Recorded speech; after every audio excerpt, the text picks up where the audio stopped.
Hey guys, what's going on? My name's Teacher Nathan and this is the How to ESL English channel. In the last video, we reviewed working for training institutes and the process of signing up a little bit, and we talked about schools. In today's video, we're going to talk about signing for schools. Now, if you're new to this channel, we help you achieve your potential in teaching in the classroom and how to succeed in China, because there are a lot of hurdles along the way to succeed in China. So, don't forget to click that subscribe and that like button, and I'm doing this for free, spending my time to help you, so please help me by subscribing. So let's continue with the video about how to work in schools. Now this one where I'm working for is a school. As much as it looks like a training institute, this is a primary school, and this is the reading room. Classrooms look very different.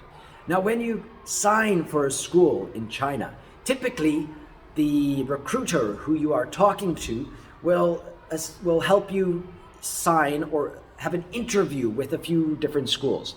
And depending on how that interview goes, you may be sent off to Harbin, Guangzhou, Shanghai, Beijing. They're going to send you anywhere in China where there's a job. So you have to be particular about where you want to work. For me, I looked on the maps where there were the most trees, and that happened to be Guangzhou, because I don't like living in a city. And in fact, I live quite far from the main city anyway, which works for me. It's beautiful here, the air is clean, and there's less people. There's still a lot of people, but there's less people.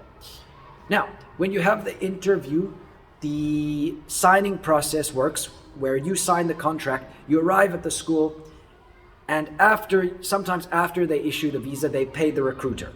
So if you have a good recruiter who is above board with you, things will go okay. And even if the school does not work out, the recruiter will help you find a new job.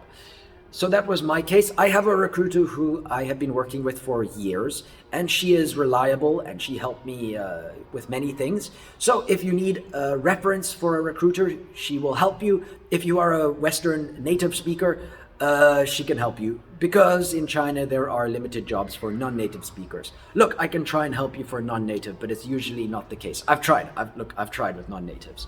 It just doesn't really, because the school wants usually a Western person, and there are Ukrainians and Russians and other European ethnicities, nationalities working over here in China. They look white to Chinese people, so they hire them. Or I don't know if they work illegally. I don't know how it works, but I don't, that's not my market. So for me, and talking about schools today, again, remember to click that subscribe and that like button, because I'm doing this for free to help you work in China, to succeed, to overcome the hurdles. Yeah, you sign with the recruiter and the school, and then you arrive at the school, and then there's no preparation in China. It doesn't work with a handover process. They're gonna push you into the fire.